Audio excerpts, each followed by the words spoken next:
Hello, Zero Books viewers and readers. We're under a deadline today. I'm trying to edit this video together quickly, so I'm going to just read the introduction from these notes.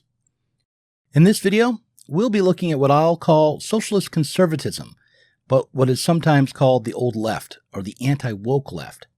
I'll examine a left that might defend the institution of the family, or that would advocate for limits on immigration. And along the way, I'll discuss an essay by Angela Nagle, author of our best-selling book, Kill All Normies, which will be right over here. It's a book that I think is as relevant as ever.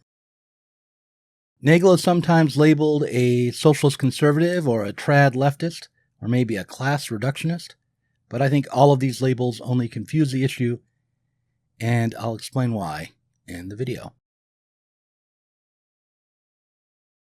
But let's start with the television show Rising.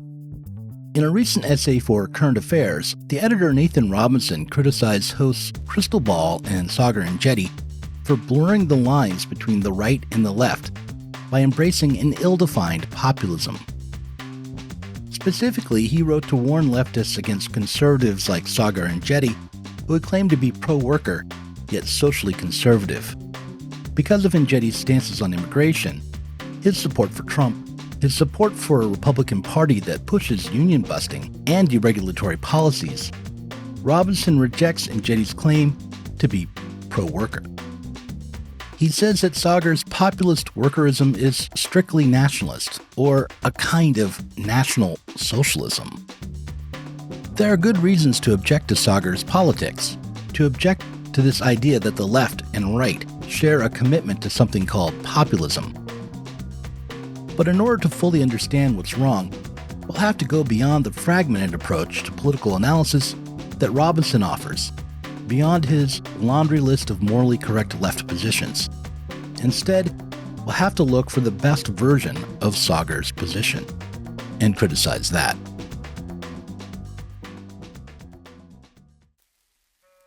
In order to work out a thorough objection to Saagar's truism, let's turn to Angela Nagle, specifically to her controversial essay, The Left Case Against Open Borders.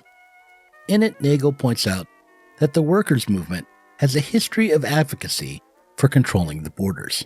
Quote, from the first law restricting immigration in 1882 to Cesar Chavez and the famously multi-ethnic United Farm Workers protesting against employers' use and encouragement of illegal migration in 1969, trade unions have often opposed mass migration, end quote. Now, Nagle's decision not to mention that the 1882 law restricting immigration was called the Chinese Exclusion Act raises an eyebrow, but what her argument really exposes is the limits of what I'll call social democratic socialism, or what Lenin called trade union consciousness in his essay, What is to be Done. In order to clarify the limits of this type of socialism, let's consider the passage from Marx's letter to Siegfried Meyer and August Vogt that Nagle used to buttress her position on immigration. Here's an excerpt. Quote, every industrial and commercial center in England now possesses a working class divided into two hostile camps, English proletarians and Irish proletarians. The ordinary English worker hates the Irish worker as a competitor who lowers his standard of life. This antagonism is a secret of the impotence of the English working class, despite its organization. It is a secret by which the capitalist class maintains its power. As the poet and Zero Books editor Derek Varn pointed out at the time of publication, Nagle's quote might mislead some readers, as it's been lifted out of both textual and historical context. Marx was not arguing that the Irish should be barred from entering England, but that the English workers should support Irish independence. Still, Nagle wasn't exactly cherry-picking here either. Marx did consider the imposition of cheap labor to be a tool of oppression that divides workers.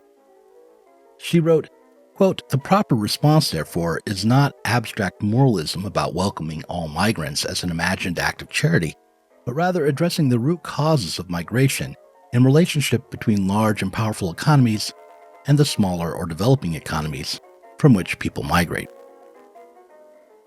Still, there is a significant difference in Nagle's understanding and Marx's understanding.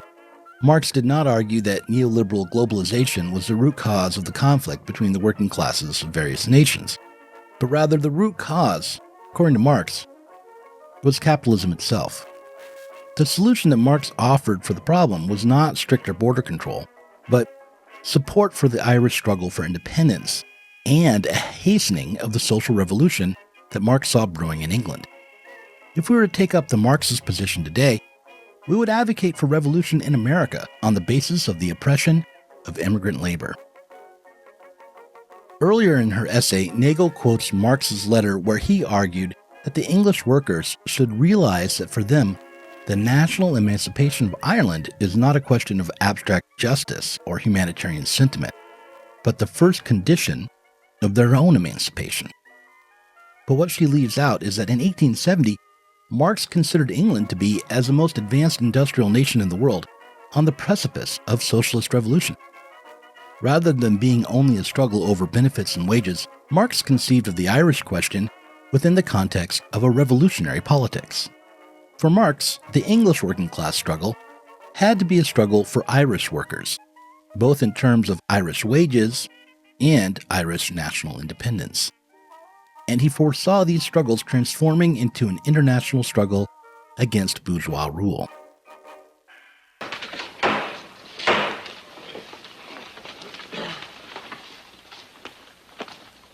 Tonight, we shall begin our discussion of strategy and tactics.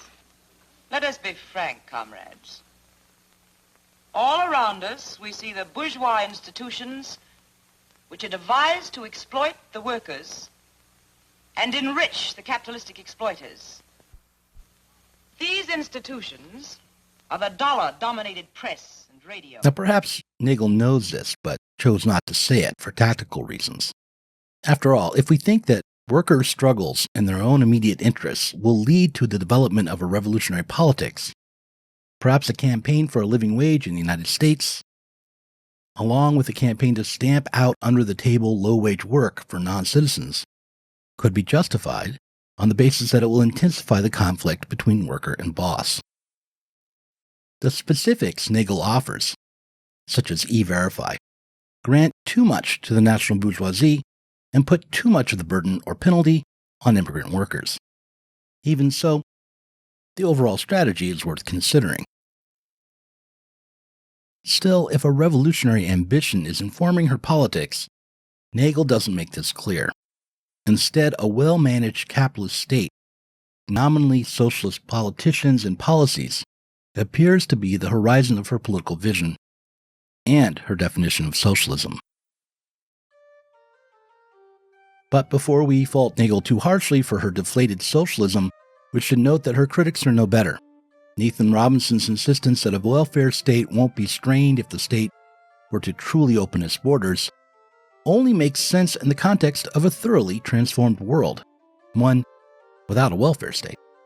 In his essay responding to the left case against open borders, he writes, "All left-wing open borders advocates agree that international policies that wreak devastation on poor nations should be changed, and we want to work towards a future where people can choose to relocate for reasons that aren't tied to economic desperation." However, as stated, this is only another moral position on Robinson's grocery list of leftist fantasies, given that his proposed transformation amounts to ensuring that the state protects basic human rights. That is, that the state abdicates its role as a protector of class relations. It becomes obvious that he is the very leftist moralist that Nagle is expounding against. Returning to Krystal Ball and Saagar and Enjeti, if we are concerned about right-wingers posing as leftists and a confused populist politics replacing a struggle for socialism, we cannot, as Nathan Robinson does, merely point out how Enjeti has bad opinions, but we must track down what has been lost between the time when Marx was confident that England would erupt in revolution and today's time of Sanders-style political revolution. After all, the lack of a concrete political project, or less charitably, this bait-and-switch approach to socialism, can be found across the spectrum. Still, when we examine the history behind this turn from Marxist revolutionary optimism to secret resignation and fragmented despair, we'll find that the impasse only deepens. If you're enjoying this video, you should consider clicking that subscribe button and the bell, and make sure that you say that you want us to notify you whenever we make a new video and then upload it. You can also support us on Patreon. That's the best way to support us. If you do, you get access to 2 additional podcasts a week, the TV and Theory podcast and the Cinema and Communism podcast. I should warn you, though, that really both of those podcasts are about TV on one side, theory on the other, or cinema on one side, communism on the other. It's not as though communism really applies to cinema or theory to TV, at least not in our podcasts. So yeah, give us some support. Click over here or wherever it is to support us on Patreon.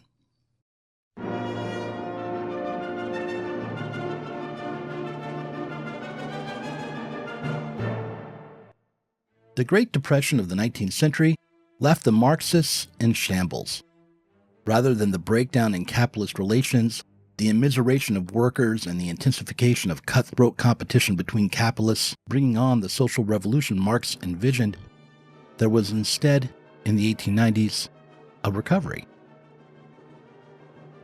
Back in 1896, something called the Breakdown Controversy rocked the Second International. The orthodox Marxist position, as it was generally understood, that is, the position that capitalism would go into a terminal crisis that created objective material conditions that necessitated a revolutionary transformation of the world, no longer seemed tenable as productivity rose and relative prosperity swept through Europe. The capitalist crisis solved itself. The way the devaluation and destruction of capital opened up routes for new investment and new profits, and the way that a militant working class failed to arise in the developed world, was a blow to Marxism. But this was really only half the problem. The other half is how the capitalist class managed this moment of potential revolutionary transition. In 1916, Lenin called imperialism the highest stage of capitalism. He wrote that capitalism only became capitalist imperialism at a definite and very high stage of its development, when certain of its fundamental characteristics began to change into their opposites. What changed was that capitalist free competition was replaced by capitalist monopoly power. But according to Lenin, because the monopoly grew out of free competition, competition was not eliminated, but existed above it and alongside it. And this gave rise to a number of very acute, intense antagonisms, frictions, and conflicts. Now, this period, the period Lenin described in his imperialism pamphlet, would later be defended by neoliberals like Milton Friedman. Mr. Friedman, how much government intervention do you think is necessary to prevent the rise of monopoly and oligopoly under the free enterprise system, or would it take care of itself if left alone? Well, I believe if you examine the sources of monopoly and oligopoly, you will find that almost all those sources are government intervention. I think the situation is almost precisely the reverse. Let me put it in a very simple way. Suppose I were to ask this audience my favorite question along these lines. You have one law you can pass. Its only purpose is to reduce the extent of monopoly. That's its only purpose. You have one law. What law would be most effective in achieving that end? What law would you pass? I don't mean any gimmicks. You know, it's not going to be something in which you can have a law with 4,000 different parts. I'm not asking a very complicated question. What would you do? Limit the size of the market that they could. Well, that's one proposal, the limit is proposal. But you will agree with me, I'm sure, immediately that mine is a much better one. And that's free trade. Friedman could only argue this way, only argue for a return to competition, for a return to real capitalism after World War II. It was only after the breakdown of that period which Lenin described as a new phase of capitalist development, or the highest phase. a phase of conflict and suppression and the grinding down of people under the heels of monopoly power, that it could be seen nostalgically. In fact, it is only after the breakdown of the welfare state, with its interventionist state and bureaucratic regulations, that unfettered capitalist competition could be seen to deserve state funding, and the neoliberal period could get going. What's most interesting to consider is how Friedman can be seen to sound a bit like a Marxist. Specifically, he sounds like the Frankfurt School philosopher Max Horkheimer, who in his essay, The Sociology of Class Relations, mourned the passing of what Friedman would call rugged individualism. Horkheimer said that society had become a reformed and regulated process as far as the life of the individual was concerned. He went on to say that the material situation of labor as a whole may improve and that unemployment may be reduced, but at the same time, the gap between the significance of a single member of society and the significance of the prominent functionaries within the bureaucracy will only deepen. Likewise, it is only after nearly 50 years of Friedman-style neoliberalism that this period of state monopoly begins to look to us like a kind of utopia. It even begins to sound like socialism. When that sun breaks out, lift up your head and shout, it's gonna be a great day. Once we understand that the struggle for socialism has yet to overcome its own crisis, a crisis dating as far back as the year 1895 maybe, or if we're going to be more optimistic, at least to the year 1922, when Stalin came to power, we can begin to see this pattern of boom and bust within our own politics. This is how we should understand the battle raging between the new socialist conservatives who seek a return to the welfare state, to anti-imperialism, and to nationalism as a kind of socialism. And it is how we should understand their opponents who cling to neoliberalism through a moralism that fragments a vague leftism into 100 or more moral positions in a show of and an embrace of diversity. So before I finish, I just want to give you one more comment on Angela Nagle. Let's see here. Back to my notes. There are multiple reasons that she inspires so much reaction and outrage from the left, but the reason that should be most troubling is that she's actually pushing on an open door. We are moving away from neoliberalism and towards some new form of capitalist management that will set the nations of the world into a more fierce competition with one another. Robinson, meanwhile, is in no position to oppose this move and is reduced, despite himself, to merely cling to what is already fading away. Ultimately, though, despite the appearance of change, we're stuck in a repetition. Hopefully, by embracing this fact, by realizing it, we'll get closer to overcoming it. I don't see any other path. And that's why I'll be taking up this issue of revisionism and the need for and the loss of terminal crisis in the next video.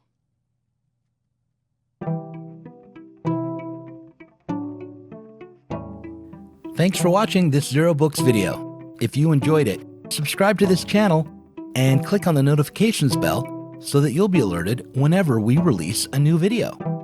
You should also consider supporting us on Patreon. Our patrons get access to our Inside Zero Books podcast every week and can get access to the Zero Books Book Club and help us to continue making online content from the left.